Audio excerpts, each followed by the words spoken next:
yo tengo mi método para servir el cereal, etcétera, ¿no? Es una forma de hacer algo. Y cuando estamos hablando de ciencias, pues es la forma en la que nosotros hacemos una investigación o un procedimiento científico que llevamos a cabo. Por otro lado, la metodología es una herramienta o es el uso de todos estos métodos, vaya, ¿no? Entonces, si yo definí o entiendo que mi método es la forma en la que hago algo, una forma estandarizada de hacer algo, la metodología es hacer varias cosas de forma estandarizada para llegar a un objetivo. ¿Ok? Entonces, el método y la metodología en general vienen del método científico. Dependiendo del autor que ustedes consulten, el método científico puede tener entre 5 y 7 pasos, ¿no? Esta es la forma más abreviada del método científico, que consiste en observar, preguntarnos, hacer una hipótesis, hacer nuestro experimento y llegar a una conclusión. Esto lo hacemos nosotros todo el tiempo, lo hacemos de forma natural. Yo a veces puedo hacerme una pregunta y llegar a una conclusión sin darme cuenta de que estoy siguiendo estos pasos, ¿no? Puede estar yo sentado en la banca esperando un taxi y en eso se me queda viendo alguien, ¿no? Yo noto que me está viendo y me digo, ¿será que le gusto a ese alguien? Entonces, esa es mi pregunta y puedo hacer la hipótesis, ¿no? Yo creo que me está viendo o porque le gusto o porque traigo la bragueta abajo, ¿no? Entonces, hago mi experimento. Reviso si mi bragueta está abajo, ¿no? La reviso, no está abajo. Ah, entonces yo concluyo que tal vez me está viendo porque le gusta, ¿no? Esta cuestión la hacemos, como les dije, todo el tiempo, pero la hacemos de forma subconsciente. Incluso me atrevería a decir que esto es lo que nos ha permitido pues, evolucionar de forma moderna. Entonces, solo es cuestión de que llevemos a cabo lo que hacemos todos los días de forma subsecuente a la práctica consciente. Cuando nosotros hacemos un experimento o una investigación, nosotros estamos haciendo ciencia y por tanto, esto tiene que cumplir con las reglas o la naturaleza de la ciencia misma. Una de esas reglas, entre que no debe ser pragmática, que debe ser replicable, que debe ser discutible, la que más le concierne a los protocolos es que debe de ser replicable. ¿Ok? Y para que sea replicable, alguien tiene que hacer exactamente o lo más parecido a lo que yo haga para ver si sus resultados y los míos coinciden. Es como si nosotros hiciéramos un platillo, ¿no? Tienes que poner el aceite así, calentarlo a tal temperatura, tienes que echar los huevos antes que el jamón, los sacudes 4 veces y ya, huevos revueltos, ¿no? Pero a lo mejor si yo no revuelvo los huevos, sino que los echo, pues van a salir huevos estrellados, ¿no? O a lo mejor si no le pongo el aceite, se me van a pegar y cuando los quite del sartén, pues no se van a ver igual que los míos. Entonces, es por ello la importancia de que hagamos exactamente o lo más parecido a los mismos pasos en el mismo orden. Y esta es la función del protocolo. ¿Nosotros podemos hacer un experimento sin protocolo? Claro que sí. Pero si no registramos esta situación, podemos dejar a la merced del azar muchas variables y cuando queramos replicar esto no va a ser igual. Si ustedes hicieran un examen donde les preguntaran cuál es la definición de protocolo de investigación, pues este de aquí abajito sería lo más acertado, ¿no? Que es un documento que antecede a la investigación. Espérenme tantito.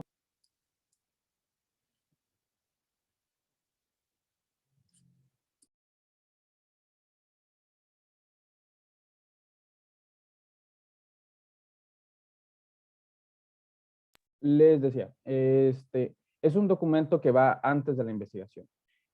En teoría, nosotros para llegar a hacer una investigación debemos de redactar un protocolo previamente. Va a tener mucha similitud con un artículo de investigación, solo que no vamos a tener las secciones de resultados porque todavía no lo realizamos y por tanto las conclusiones y la discusión. Y las otras partes como la introducción, la metodología, van a estar muy detalladas, muy específicas para que entendamos por qué lo estamos haciendo y cómo lo estamos haciendo. ¿Okay? Entonces, nuestro protocolo es nuestra receta de cocina. Y hay que saber qué componentes tiene un protocolo. Son 4 obligados y una parte opcional que va a depender de la institución para el cual lo presenta. La primera sería la introducción, que puede tener o no los siguientes 4 puntos, que es el planteamiento del problema, la justificación, los objetivos y las hipótesis. Los antecedentes que deben de tener el marco teórico o, por ejemplo, en en las ciencias humanas se le conoce como estado de la cuestión, o también podemos incluir los conceptos.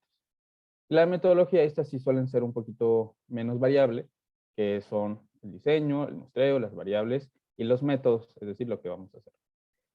Dependiendo la institución, es decir, si es para su universidad, si es para su hospital, quien se los pida puede darles una estructura definida. De tal manera que, por ejemplo, los antecedentes pueden estar dentro de la introducción y los objetivos deben de estar con la justificación o los conceptos van con las variables, etcétera, ¿no? Sin embargo, independientemente de cómo estén mezcladas, van a estar explícitas. El cuarto punto, que es default, es la bibliografía. Y la quinta parte que les decía, que es opcional, suelen ser las partes administrativas. La parte del cronograma, la parte del presupuesto, la parte de recursos humanos, pero como les dije, esto no es obligatorio, no siempre se los van a pedir, pero si lo pueden tener, mucho mejor. Oh, ignoren esto. Todo protocolo y toda investigación va a partir de una idea. ¿Sí? Ese es el primer paso. Y para ello debemos de llegar a tener una buena idea. Las ideas van a tener la función de intrigar, alientar y estimularnos para hacer nuestra investigación y nos van a permitir hacer teorías, nos van a permitir plantear soluciones a ciertas problemáticas o probables explicaciones, ¿no? También van a fomentar interrogantes y van a crear cuestionamientos. ¿Por qué el cielo es azul? ¿Por qué el agua moja? Etcétera, ¿no? Una vez que tengamos nuestra idea, nosotros necesitamos investigar previamente, ¿no? Necesitamos saber qué es el cielo, qué es el color azul, cómo se relacionan y esta primera inducción en la información ya vida es lo que nosotros le llamamos marco teórico, que va a ser la primera lectura de textos. Eso nos va a permitir tener una idea más clara. Tenemos nuestra idea primaria y con lo que vamos absorbiendo y vamos entendiendo, lo vamos a poder entender mejor y por tanto conceptualizar, ¿no? Se dice que existen 4 tipos de marco teórico. El marco teórico como tal, el marco referencial, el conceptual y el contextual. El marco teórico es, ¿qué es el cielo? ¿No? El cielo está compuesto por gas, bla, bla, bla, bla. Okay, el marco referencial es cuánta gente ha investigado ya el cielo y la razón de su azuleza. Y van diciendo, ok, fulanito de tal hizo tal experimento en tal fecha y obtuvo esto, ¿no? Y así sucesivamente vamos viendo qué es lo que pasó. Con el marco teórico y el marco referencial podemos construir nuestro marco conceptual. ¿A qué le vamos a llamar cielo? ¿A qué le vamos a llamar azul? ¿A qué le vamos a llamar gases? Etcétera, ¿no? Y el contextual es donde nosotros vamos a obtener información de nuestro medio, ¿ok? ¿Cómo es el cielo azul de Tijuana? ¿Qué se sabe del cielo azul de Tijuana, no? El marco teórico nos va a servir en dos etapas. Antes de realizar nuestro experimento y después de realizar nuestro experimento o nuestra investigación, ¿ok? Antes nos va a ayudar a entender la historia, a entender los métodos que ya se han utilizado, a conocer lo que se hizo y se obtuvo, es decir, respuestas que ya se obtuvieron, y principalmente para justificar nuestro estudio, ¿no? Si yo llego con mi universidad y digo, quiero 5 millones de pesos para poder patentar mi tamal de chetos, yo necesito justificar por qué 5 millones de pesos. Y no solo justificar por cómo los voy a gastar, ¿no? Sino el por qué vale la pena hacerlo, ¿no? Estoy seguro que si les explican que el tamal de chetos va a revolucionar el conocimiento médico, pues chance y sí se los dan, ¿no? Después, ya que hayamos obtenido nuestros datos, nos van a permitir explicar diferencias y similitudes. Si recuerdan, ya habíamos buscado qué es lo que había hecho otra gente y qué es lo que había encontrado. Entonces, a lo mejor no coinciden nuestros resultados, ese marco teórico nos va a poder ayudar a entender por qué no coincidieron o por qué sí coincidieron. Nos van a permitir también darnos una manera de interpretar nuestros resultados, ¿no? Yo ya hice mi cuestionario, o ya hice mi experimento y obtengo que el cielo no es azul, sino que es rojo, ¿no? Entonces, pues yo ya sé que esos son mis resultados, pero no entiendo por qué o no entiendo qué fue lo diferente. Entonces, el marco teórico nos va a tener esa información lista para entender. Hay que ubicar también nuestro resultado en el conocimiento, ¿no? Esto ya se sabía, no se sabía, y si no se sabía, ¿cómo lo voy a interpretar para armar más conocimiento? Y ya que armé más conocimiento, pues voy a poder generar nuevas hipótesis. Okay. Algunas recomendaciones para el momento de hacer un marco teórico es la más importante, la cantidad de texto. En la escuela al principio nos enseñaban que debía tener muchas páginas, ¿no? Nos decían, el marco teórico debe tener de tal a tal cantidad de páginas, ¿no? Pero hoy en día se sabe que lo mejor no es un marco teórico abundante, ¿ok? Sino que tiene que ser muy preciso. Pero cuando nos dicen que tenemos que conseguir muchas páginas, 8 o 10 páginas, me acuerdo que me pidieron mi primer protocolo, lo que hacemos es meter información a lo bruto, ¿no? Y hago copy-paste, esto ni siquiera tiene sentido, pero lo meto. Y eso no es lo correcto porque no nos va a servir a nosotros para el momento de desarrollar nuestra investigación, ¿no? Lo más común o lo que deberíamos de hacer es darnos cuenta cuáles son nuestras variables y de nuestras variables ir encontrando puntos que se unan, ¿no? Los libros de metodología originalmente están escritos por boomers, que en su tiempo el mayor conflicto era la televisión, ¿no? Era su enemigo número uno. Entonces, muchos de los ejemplos que utilizan estos libros de metodología están basados pues en la televisión y en los niños, etcétera. Este es uno de los ejemplos más clásicos que hay en los libros de metodología y se los dejo para la anécdota. Y es que siempre se preguntaban qué tanto afectaba a los niños la exposición a material sexual o de violencia, ¿no? Que es bastante válido, de hecho. Entonces yo pudiera estar hablando de la historia de los niños, del desarrollo de un niño, de la psicología de los niños, puedo hablar de la evolución del sexo, la evolución de la violencia, los casos más violentos de la historia, pero verdaderamente, ¿qué es lo que necesito yo para contestar mis preguntas? Entonces, como les dije, tomamos mi primera variable, que sería la televisión, los niños, sexo y la violencia, ¿no? Sí hablo de la televisión, sí hablo de los niños, sí hablo de la violencia, pero empiezo yo a relacionarlos con otros subtemas. Y esos son los únicos subtemas que necesito, los que me hacen una relación. ¿Ok? Entonces, bueno, ¿y cuál debe ser el volumen de este texto?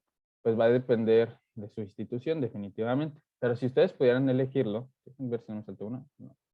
Ahorita vamos a hablar de qué tan extenso, pero en cuestión de referencias también deben de saber que suele haber un número.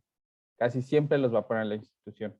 Y por institución me refiero a la universidad para que lo escriban, para el hospital, para el centro de investigación, para la empresa. Pero si acaso no se les dijese, pudiesen ustedes tener la duda de cuántas son las mejores referencias. Y la mejor respuesta es las que necesiten para desarrollar su tema. Una guía puede ser, por ejemplo, este listado, que lo hizo el doctor Sampieri. Él analizó muchos textos mexicanos y sacó un promedio de más o menos, dependiendo de qué tipo de texto, era la cantidad de referencias, ¿no? Por ejemplo, para una investigación de licenciatura, es decir, por ejemplo, si mañana les dejaron una investigación de tarea, el promedio sería entre 15 y 25. Para una tesis, si ustedes hiciesen tesis, pues de entre 25 a 35. Para un artículo, dependiendo del tipo, claro, pero puede ir entre 40 y 60, y para un doctorado entre 60 y 120, ¿no? Entonces no siempre aplica. Y lo mismo, no es, no necesitan ni muchas referencias ni un marco teórico muy grande. ¿Okay? También aquí hay referencias, por ejemplo, de cuántas, de 8 a 15 cuartillas, pero como les había mencionado, hoy en día es más importante que sea muy breve y concreto. ¿Por qué? Cuando ustedes están redactando su manuscrito, se van a dar cuenta que para todo el artículo van a tener entre 3,000 y 3,500 palabras máximo. Esto significa que imagínense pasar 15 cuartillas de texto a 3,000 palabras. Y ni siquiera esas 3,000 palabras son para el marco teórico. 3,000 palabras para todo el artículo. Lo que significa que para el marco teórico son más o menos entre 300 y 500 cuando ya nos vemos muy espléndidos. Entonces, la necesidad de hacer síntesis pues es muy grande. Y entre más cuartillas tengan, definitivamente esto va a ser más difícil. Hay algunos autores, como Sabine Van Dem, que dice que en lugar de extensión, usen número de palabras, más o menos 10,000. Yo lo que les puedo recomendar a título personal es que sea tan extensa como ustedes lo necesiten, buscando que tengan la suficiente cantidad de fuentes, ¿no? Las revistas hoy en día piden más o menos entre 20 y 40 artículos. 30 es muy bueno. Y lo mismo va a pasar. Si ustedes agarran 50 referencias y el artículo, o más bien la revista, solo les permite 30, pues van a tener que eliminar 20, ¿no? Entonces no trabajen de más, trabajen lo necesario. Ahora vamos a hablar del planteamiento del problema. Esto es muy interesante, es interesante de abordar. El planteamiento del problema, bueno, ya sabemos cuál es nuestra idea. Ya sabemos las bases teóricas del asunto. Ahora, ¿qué es lo que quiero hacer? La manera de expresar lo que quiero hacer, lo que quiero investigar, es mediante el planteamiento del problema, el cual tiene tres componentes fundamentales, que son la pregunta de investigación, la hipótesis y el objetivo. Y ustedes se preguntarán qué quiero representar con este esquema. Y es que comparten cualidades. Los tres elementos van a estar planteando mi problema, pero de forma distinta. Entonces van a ser de una forma lógica y secuencial. No importa de dónde yo empiezo, no importa si yo empiezo con mi hipótesis y luego hago mis objetivos y luego mi pregunta de investigación, o que primero haga mi pregunta de investigación, luego mis hipótesis y luego mis objetivos. Al final va a dar lo mismo, pero tengo que plantear los tres. Mis objetivos, vaya, son como mis metas. Yo al hacer una investigación debo de tener una razón para hacerla, ¿no? Pues primero va a ser contestar mi pregunta. Pero además, pues probablemente quiera llenar un vacío en el conocimiento o quiera explicar algo, quiera encontrar la solución, ¿no? Siempre voy a tener una meta final que va a ser, pues, dar por concluida mi investigación. Pero a lo mejor para llegar a esa meta voy a tener que ocupar pequeñas metas pequeñas. Por ejemplo, si yo quiero determinar cuál es el índice de masa corporal de un grupo de niños de primaria, yo necesito saber cuál es su peso primero y cuál es su altera. Entonces, aunque mi objetivo es saber el índice de masa corporal, necesito tener también dos elementos más. Eso significa que tengo que hacer otras dos mediciones. Por tanto, tengo dos pequeñas metas antes de llegar a mi meta final, que es el índice de masa corporal. Este pequeño ejemplo, que es medio burdo, se aplica para todo, ¿no? Si yo quiero determinar si un factor es causante de cáncer, pues es mi objetivo general, es decir, el que voy a llegar al final de mi estudio, es saber si causa cáncer. Pero yo para saber eso necesito medir el factor, necesito seguir a mis pacientes, revisar si tienen cáncer, hacerle estudios. Entonces, tengo pequeños objetivos siempre. Muy difícilmente va a existir una investigación que solo tiene un objetivo, ¿no? O que se va a cumplir con una sola acción. Todos los objetivos se escriben con verbos en infinitivo, que son los que terminan en ir, ar, or, er, ¿no? De escribir, determinar, demostrar, examinar. Si un objetivo no inicia o tiene un verbo en infinitivo, lo más probable es que esté mal. Aquí es un tip personal, cómo redacto yo mis objetivos, porque, o sea, sí pueden ustedes tener el concepto de qué es un objetivo, pero a la hora de la hora, pues llega aquí lo difícil, ¿no? Este es un protocolo que de hecho, si no mal recuerdo, escribí con Karina. ¿O no? Bueno, ahí Karina nos va a desmentir. Es sobre Sí, es el de síndrome metabólico. Ah, ok, excelente. Entonces sí fue con ella. En el cual tratábamos de analizar el síndrome metabólico en jóvenes mexicanos, ¿no? Entonces, la forma de redactarlo es así. los objetivos específicos de este estudio son, y punteo cada uno de los específicos y al final pongo el general, ¿no? Esta es la forma en la que yo aprendí a redactar, esta es la forma en la que yo lo redacto, pero estilos hay muchos y ustedes podrán encontrar el mejor, pero ahí les paso un tip, ¿no? Ahora, la pregunta de investigación. Cuando yo tengo mi objetivo, lo puedo convertir a una pregunta de investigación, ¿ok? Yo voy a llegar a un objetivo o voy a tratar de plantearme objetivos mediante dudas que quiero resolver. Es decir, tengo preguntas que responder. No estoy calculando el índice de masa corporal nomás porque sí. O sea, lo estoy calculando porque necesito llegar a ello para resolver algo, ¿no? Entonces, siempre debo de tener una pregunta de investigación. Mi pregunta de investigación es igual a mi objetivo, pero con signos de interrogación y viceversa. Mis objetivos van a ser mi pregunta de investigación sin los signos de interrogación. Vamos a pasarlo a ahorita un ejemplo. Las preguntas de investigación deben de tener ciertas características, ¿no? La primera es que no se conozca la respuesta. Si ya se conoce la respuesta, entonces, ¿para qué lo investigo, no? Todos los estudios deben de ser pragmáticos, deben de llegar a algo. Si algo no es pragmático, si algo no tiene una razón de ser, no lo debo de hacer. Se deben de responder por una cuestión empírica o con evidencia. Es decir, si yo no puedo darle respuesta a mi pregunta, pues entonces no es una pregunta de investigación. Yo no puedo plantear ¿por qué existimos los humanos, ¿no? Pues no creo que exista un humanómetro o una variante humana para ver cuál es la razón de ser. Entonces tiene que ser algo que yo pueda medir.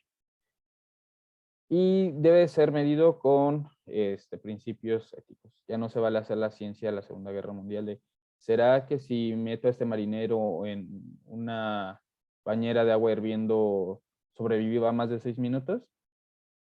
¿Es una pregunta de investigación? Pues sí, pero no es ética y por tanto no debemos hacerlo.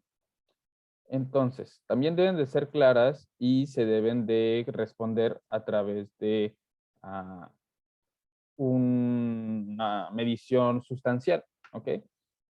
A lo mejor hay preguntas que sí se puedan responder en algún momento de la vida, ¿no? A lo mejor yo en algún momento sí voy a poder descubrir cuál es la función de la antimateria en el universo, pero va a ser en un futuro donde tenga los instrumentos. Pero a lo mejor ahorita no lo puedo hacer. Sigue siendo una pregunta de investigación, pero no va a ser una pregunta de investigación válida para mi contexto. Entonces, yo puedo tener, como les había dicho, mi objetivo.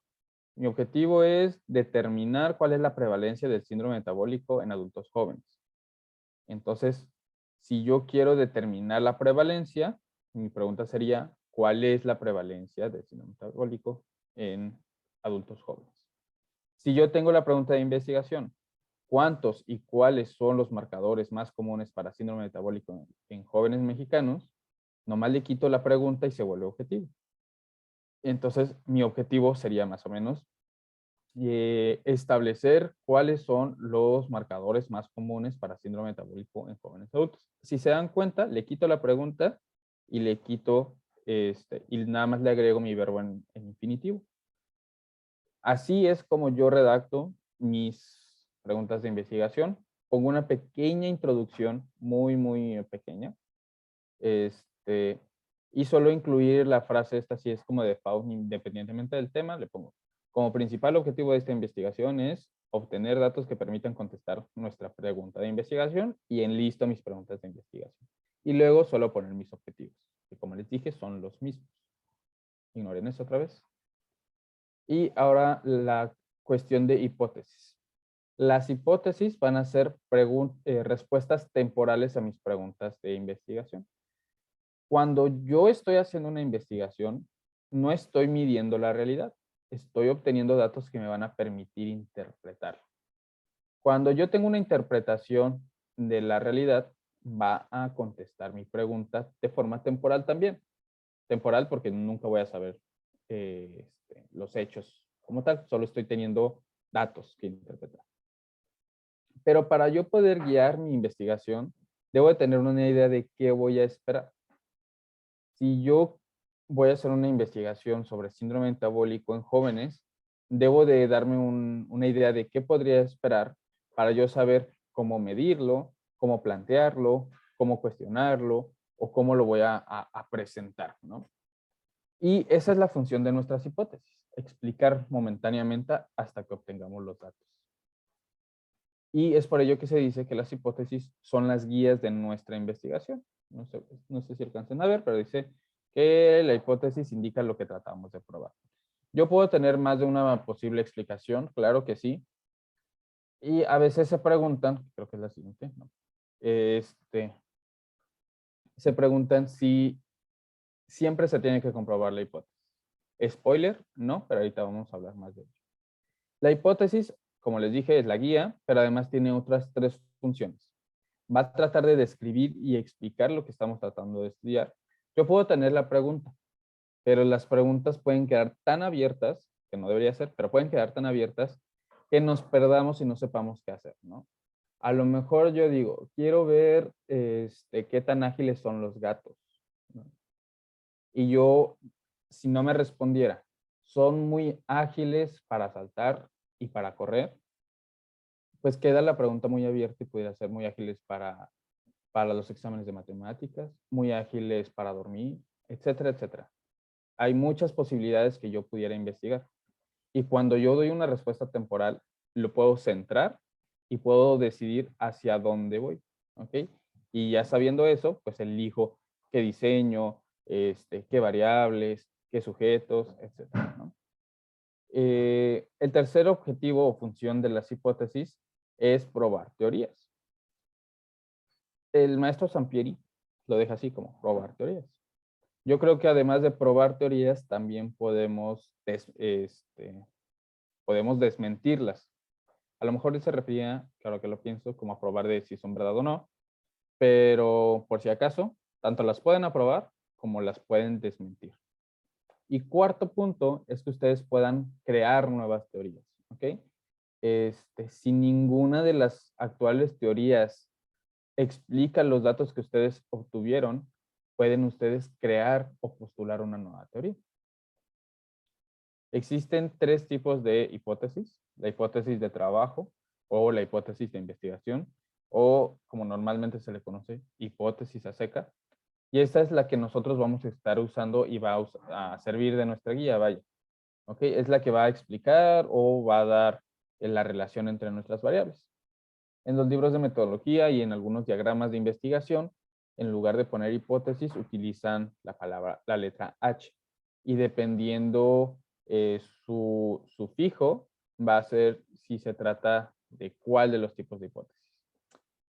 La hipótesis de trabajo de investigación se le pone HI o H1 o H a secas. ¿Okay? Es la que habitualmente utilizamos.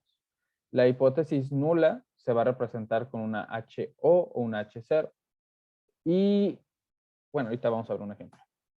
La hipótesis alternativa se representa con una HA. ¿Ok?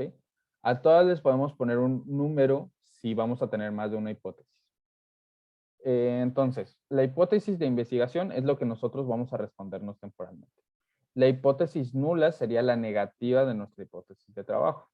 Y la hipótesis alternativa es una opción totalmente distinta a nuestra hipótesis tanto de investigación como nula. Ok, aquí les pongo un ejemplo. Yo puedo decir, mi hipótesis de trabajo después de llevar a cabo un congreso puede ser que asistir al congreso de CIMEF va a mejorar las capacidades de los asistentes. Es lo que yo creo. No significa que sea correcto, pero es lo que yo creo. ¿Cuál sería mi hipótesis nula? Sería asistir al congreso de CIMEF no mejora las capacidades de los asistentes. Si se dan cuenta, mis variables siguen siendo las mismas. Asistir al congreso y las capacidades de los asistentes. Pero yo postulo en mi hipótesis de trabajo que van a mejorar. Y mi hipótesis nula, que es la negativa, solo es no mejorará. No significa que van a reducirse, no significa que van a quedar igual, que van a subir poquito, no. Simplemente no van a mejorar. A diferencia de mi hipótesis alterna, ahí no estoy postulando que va a mejorar o no. Lo que yo estoy postulando es que se va a reducir. Mis variantes siguen siendo las mismas, pero mis resultados es distinto. Y así como planteo mi hipótesis alterna puede tener una hipótesis nula. Por ejemplo, si mi hipótesis alterna es asistir al Congreso de CIMES va a reducir las capacidades, mi hipótesis nula es no va a reducir las capacidades. E insisto, el decir no va a reducirlas no implica que van a mejorar o que se van a quedar igual. Simplemente no se van a reducir. ¿Okay? Y esa parte es muy importante. ¿Cómo redacto mis hipótesis? Pues así, a secas. Pongo hipótesis y las pongo listadas también, H1, H2, H3, H4. Si tuviera una hipótesis alterna o una hipótesis nula, la pongo un poquito más abajo. Si se dan cuenta, aquí no están las hipótesis nulas. Casi nunca las van a ver. ¿Por qué? Porque se asumen. Si yo aquí digo que el marcador de síndrome metabólico más común será la obesidad abdominal, todos debemos asumir que mi hipótesis nula va a ser el marcador de síndrome metabólico no, más común, no será la obesidad abdominal. ¿Okay? Se asumen, por eso no las necesitamos poner, pero las alternativas sí. Si yo quisiera una alternativa de esas, sería el marcador de síndrome metabólico más común será la dislipidemia. ¿Ok? Es otro resultado, no es la negativa de mi resultado. Okay. Cuanta más precisa sea mi pregunta de investigación, más fácil la voy a poder responder. Si más fácil la respondo, más fácil va a ser mi investigación. Y si es más fácil, mejor se va a llevar a cabo, menos errores voy a tener, mis datos van a ser de calidad y mi conclusión también. Entonces, una buena investigación va a empezar con una buena pregunta de investigación. Y entre más claras sean, mejor va a ser. El tip supremo, ¿la hipótesis son siempre verdaderas? No necesariamente. Ya les había dicho, las hipótesis son respuestas temporales. No significa que eso va a ser o que estamos intentando de probarlo. Solo es nuestra guía. Hay mucha gente que se frustra cuando terminan su investigación y no se cumple su hipótesis. No debe de ser así. ¿Ok? Esa solo era temporal hasta que diéramos con los datos. Nuestra verdadera función es conseguir datos, no demostrar nuestra hipótesis. Hay ahorita una corriente muy fuerte en la ciencia que es solo publicar cuando coinciden las hipótesis y cuando los resultados son significativos. Y no tiene que ser así. En teoría, si ustedes no dan con su hipótesis, ustedes también deben de publicar ese resultado. ¿Por qué? Porque a lo mejor mientras ustedes ya están redactando el manuscrito, yo me levanto a las 3 de la mañana y digo, ¿y si hago este experimento que resulta que es exactamente el mismo que ustedes quieren hacer? Entonces, si ustedes no publican su investigación, yo voy a llegar a PubMed, voy a buscar todos los artículos similares o que de mi interés y voy a decir, no, pues nadie lo ha hecho, voy a volver a hacer ese experimento y voy a fracasar. Y como sigo en esta corriente, pues tampoco lo voy a publicar y solo vamos a estar desperdiciando nuestro esfuerzo, nuestro tiempo y nuestro dinero. En cambio, si nosotros no comprobamos nuestra hipótesis y lo publicamos, alguien se va a dar cuenta de que ya se hizo y va a tratar de hacerlo tal vez de una forma distinta o va a cambiar completamente su objetivo. Entonces, es importante que publiquemos y que no nos frustremos, porque al final de cuentas la ciencia no es para uno, sino para la comunidad y para la humanidad. Entonces, hay que ayudarnos mutuamente. ¿Okay? También la hipótesis debe de tener ciertas características que la hacen buena. La primera hipótesis va a ser que trate de una situación real. Si se dan cuenta, les voy a ir diciendo, les voy a dar otros ejemplos que van meramente a cuestiones de redacción, pero si lo analizan, va a ser casi lo mismo que lo que vuelve una pregunta de investigación buena. La hipótesis debe entonces tener o tratarse de una situación real a la cual yo pueda someter a prueba. No puedo yo hablar de campos gravitacionales de partículas de mosquito porque a lo mejor las partículas de mosquito no existen y por tanto no las voy a poder medir. Nosotros debemos entender también los términos de nuestra hipótesis. Si yo estoy diciendo, los pisos de mármol son más duros que los otros. Y entonces, ¿cuáles son los otros?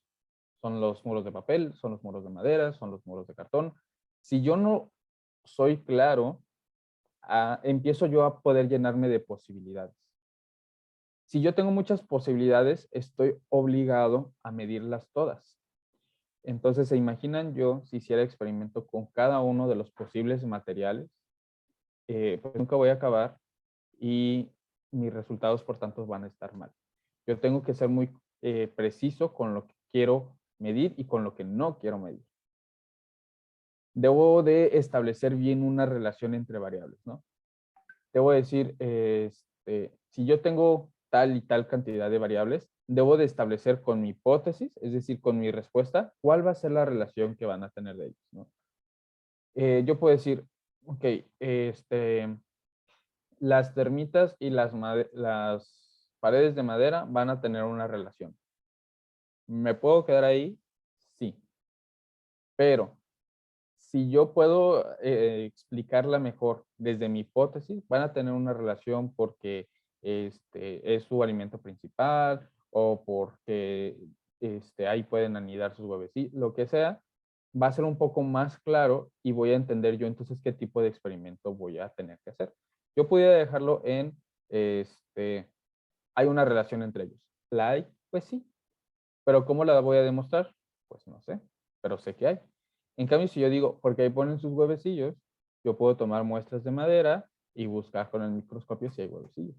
Y entonces a lo mejor no encuentro ninguno, entonces ya sé que esa no es la relación, pero a lo mejor encuentro que ahí hay cierta temperatura, lo que sea, no soy experto en termitas, pero si lo explican desde su hipótesis, van a saber cuáles son los pasos que deben de seguir para demostrar o para responder su pregunta de investigación.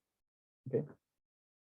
Deben de ser medibles y observables. Yo no puedo tener una hipótesis tipo los hombres buenos se van al cielo, y yo no puedo medir la bondad, ni qué tan, ni puedo ver cómo se va un hombre al cielo o si no se fue al cielo. Y debo de tener una forma de medirlo, ¿no? A lo mejor yo sí sé que las uñas buchonas me pueden causar, no sé, tumores en la piel por la radiación UV, ¿no? Pero yo no tengo manera de medir cuánta radiación recibe una buchona en sus uñas, ¿no? Entonces, son situaciones reales, o sea, es una hipótesis válida porque está bien definida, porque hago una relación, etcétera, etcétera, pero pues no puedo medirlo, entonces mi hipótesis la tengo que rechazar. ¿De dónde vienen las hipótesis? Puede venir de las analogías. Los más comunes son los animales. De que, ¿para qué servirá mi codo? Pues no sé, yo veo que algunos animales se escarban con el codo, voy a ver si es cierto. Puede venir después de una reflexión, ¿no? Nos dejaron una tarea, me puse a leer ciertos artículos y dije, ¿será que no funciona así? Entonces, después de leer, puedo llegar a una reflexión espontánea y de ahí puedo tener una hipótesis. El más común en el gremio médico es la observación, ¿no? Como que yo ya he visto que daño a Juanita, cuando se toma su captopril, se le baja la presión y se me marea. A lo mejor le estoy dando una dosis muy grande, ¿no? Entonces voy a hacer un trabajo para ver si le estoy dando la dosis adecuada, ¿no? Y la experiencia. Yo he visto que a todos los pacientes de COVID, después de que se toman su dióxido de cloro, se mueren. Voy a ver si es cierto, ¿no? Entonces, hay muchas formas de obtener hipótesis. Independientemente de cuál sea, ustedes tienen que buscar que se cumpla ese equilibrio entre la hipótesis, los objetivos y la pregunta de investigación. No importa por cuál empiecen, ¿ok? Mientras mantengan ese equilibrio, que era este. Ay, ¿cómo me regresé? Sí me regresé. Espérenme.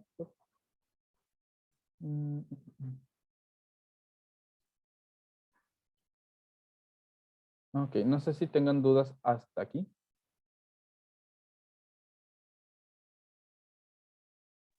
Sí, tenemos dos preguntas.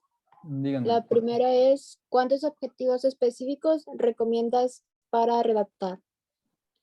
Ok, y la otra, por si se relaciona. La otra es, ¿los protocolos deben contener tener los 3 tipos de hipótesis? Uy, qué buena pregunta. Amando sus preguntas. La primera, ¿cuántos objetivos? Los que necesiten. Si ustedes están planteando llegar a una meta final, tienen que analizar qué es lo que necesitan hacer para llegar a esa pregunta final. ¿Ok? Necesitan entonces entender cuáles son los componentes de su objetivo final. Y los objetivos que requieran para llegar a esa medición o a ese resultado son los que deben de tener y no más. Muchas veces al principio pensamos que entre más objetivos, entre más hipótesis, mucho mejor. Pero no es necesariamente así.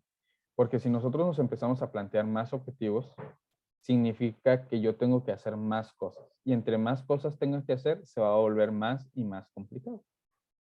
Respecto a la otra pregunta, que era si debo de tener todos los 3 tipos, vamos para allá. ¿Ok? Ya vimos la parte de planteamiento del problema y nos faltaría la cuestión de metodología, que es una plática un poquito más larga. Le comentaba a Cariño que lo mejor es que viéramos esta primera parte y nos volviéramos a ver en otra sesión para que lo dijeran, lo piensen, lo mediten y no saturarlos. ¿Ok? Pero me voy a adelantar tantito. La parte de metodología lleva pues ya las partes que habíamos dicho, el diseño, el muestreo, las variables, pero comprende también estas partes. Incluye la parte del instrumento, la parte del muestreo, la parte del diseño de estudio y el alcance. El alcance es algo de lo que casi no estamos acostumbrados a hablar. Así como tenemos varios objetivos que son metas, también nosotros debemos de tener una visión de qué es lo que queremos lograr. O sea, yo sí tal vez quiero describir cuál es la relación entre la obesidad y el síndrome metabólico. ¿Ok? Pero también necesito saber qué tan lejos voy a llegar. Y esto es a lo que nos referimos con un alcance. Existen 4 tipos de alcances, que creo que lo tengo aquí ejemplos. Existen los alcances exploratorios, los descriptivos, los correlacionales y los explicativos, que su nombre más o menos nos da a entender a qué se refiere. ¿Ok? Pero veámoslo como un ejemplo. Supongamos que soy un doctor de 1800 adicto al cigarro, ¿no? Yo empiezo a tener pacientes que están tosiendo sangre, que están perdiendo peso. Es aparentemente una nueva enfermedad. Yo no sé si es infecciosa, no sé si sea genética, no sé si lo causa el clima. ¿Ok? Pero sé que tengo pacientes así. Yo necesito entonces hacer un análisis de qué es lo que probablemente me lo pueda causar. ¿Ok? Pero yo no conozco nada, entonces voy a explorar el tema para ver qué doy, ¿no? Entonces aquí tengo mis factores de riesgo que a lo mejor yo quiero analizar, ¿no? Yo he notado entonces que el tabaco está presente en un gran número de mis pacientes. Voy a ver cuántos, y a lo mejor encuentro que estos pacientes que tosen sangre y así, casi el 70% de ellos fuman, ¿ok? Yo estoy describiendo, no estoy haciendo más, no estoy diciendo que sea el cigarro, no estoy diciendo que esté relacionado, solo estoy diciendo que ahí hay un factor y que está presente en el 70%. ¿Ok? Yo puedo entonces, ahora sí, decir, ¿saben qué? Este paciente que está fumando y está tosiendo sangre, pues a lo mejor hay una relación, ¿no?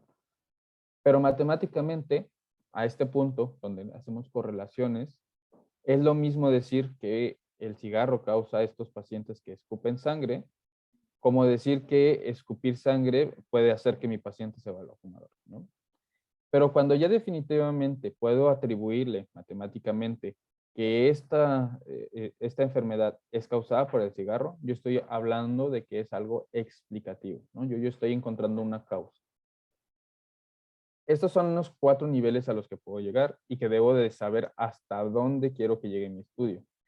Va a haber algunas veces en las que yo plantee un protocolo correlacional, o sea, solo voy a buscar a que exista una correlación, pero por alguna situación se queda en descriptivo, ¿no? O a lo mejor yo quería hacer un estudio exploratorio y llevo a explicar, ¿no?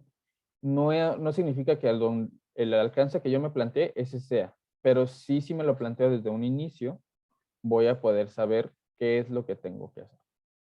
Entonces, las hipótesis se dan, sí, pero van a cambiar de acuerdo acuerdo al alcance que yo esté ocupando, ¿no? Generalmente los de tipo exploratorio no tienen hipótesis porque no sé a qué me voy a enfrentar, no tengo dudas, o sea, solo es pues a ver qué encuentro. En los estudios descriptivos, sí tengo hipótesis y suelen ser de muy generales, ¿no? Mayor que, menor que, igual a que. Y por tanto, sí puedo tener los tres tipos de hipótesis. Cuando estoy hablando de correlación, mis hipótesis sí van a ser de, no solo ya de mayor que o igual a que, puedo también empezar a comparar entre grupos, ¿no? Hay una relación más fuerte del cigarro y los tumores que la radiación y los tumores, ¿no? Ahí sí puedo comparar yo relaciones. Y cuando estoy hablando de explicativos, sí puedo tener incluso variables de tipo independiente y dependiente. ¿Okay? Pero a partir de descriptivo, yo sí puedo utilizar los tres tipos de hipótesis. Las de investigación, la nula y la de trabajo. Pero, ojo, si está una, en teoría están las tres, pero no necesariamente deben de estar escritas, ¿ok? De que existen, existen, pero no las necesito plantear en mi protocolo. ¿Okay? ¿Alguna otra duda? ¿O si quedan resueltas las dudas? Gracias, Samuel. Si alguien tiene alguna duda o gusta levantar su manita, se le cede la palabra o igual la puede mandar por el chat, no hay ningún problema. Bien, tenemos una más. Dice, ¿las revisiones sistemáticas llevan hipótesis? Sí. Cuando yo estoy haciendo una revisión sistemática, también tengo una pregunta que contestar, ¿no? Las revisiones sistemáticas nos sirven, y lo vamos a ver más al ratillo, en otra plática, para saber qué es lo que hay en la literatura. En lugar de yo generar la información, consulto información para responder mi duda, ¿no? Entonces, yo puedo tener la duda de, ¿será el captopril mejor que los sartán en mis pacientes hipertensos? Tengo una pregunta y voy a investigarla. Pero en lugar de que yo le dé captopril a la mitad de mis pacientes y los sartán a la otra mitad, voy y busco en bases de datos qué es lo que se sabe ya del captopril y el losartán. ¿Ok? Entonces yo sí puedo tener una hipótesis. Puedo hipotizar que a lo mejor el captopril va a bajar más la presión o que el losartán va a hipotensar menos a mis pacientes, etcétera. Pero sí puedo tener hipótesis. ¿Alguna otra duda? Ok, bien, creo que ya no hay ninguna otra pregunta. Chicos, como ya les comentó Samuel, va a haber una segunda parte de esta plática, va a ser el próximo sábado, probablemente a la misma hora, para que estén al pendiente. Por ahí les mandaron un link en el chat de Zoom, pero también se les hará llegar por medio del grupo de WhatsApp para que lo puedan responder y veamos qué tan buena fue esta plática para ustedes. Si tienen alguna duda, algún comentario, lo pueden mandar por mensaje, no hay ningún problema y la podemos analizar la siguiente sesión. ¿Algún comentario, alguna duda que tengan? ¿O todo quedó muy claro? Tomaré esto como un no. Bien, antes de finalizar, los invito a que puedan prender, quien pueda prender su cámara para tomar una foto de evidencia. Ya saben que es muy importante para nosotros tomar evidencias. Muchísimas gracias, Samuel, por acompañarnos esta tarde y esperamos contar contigo la próxima semana para continuar con esta plática que la verdad es muy, muy buena. A mí en lo personal me gusta mucho. Y a ver, vamos a esperar un poquito. Jazmín, ¿nos puedes apoyar tomando la imagen, por favor? Sí, Gracias. Claro. A ver, ahí va. Ya quedó. Gracias. Se bien, muchachos, y estudien. Y no se guarden sus dudas, háganmelas llegar. Si no es ahora, ¿cuándo? De verdad, cualquier duda que tengan, pregunten, no pasa nada, no tengan miedo. Samuel siempre las aclara. La verdad es que siempre aclara las dudas. Aunque ustedes sientan que es muy tonta, no hay preguntas ni dudas tontas. Es mejor preguntar a quedarnos con, oye, ¿y qué pasa con esto o aquello? Entonces, yo les recomiendo que aprovechen estas pláticas, estas sesiones y las disfruten mucho de verdad. Y sería todo por esta tarde. Esperamos verlos la próxima semana para continuar con la segunda parte. Por favor, respondan el link de postevaluación para ver qué tan buena fue la plática. Sí, gracias, hasta luego. Muchas gracias. Hasta luego. Gracias, Samuel. Gracias.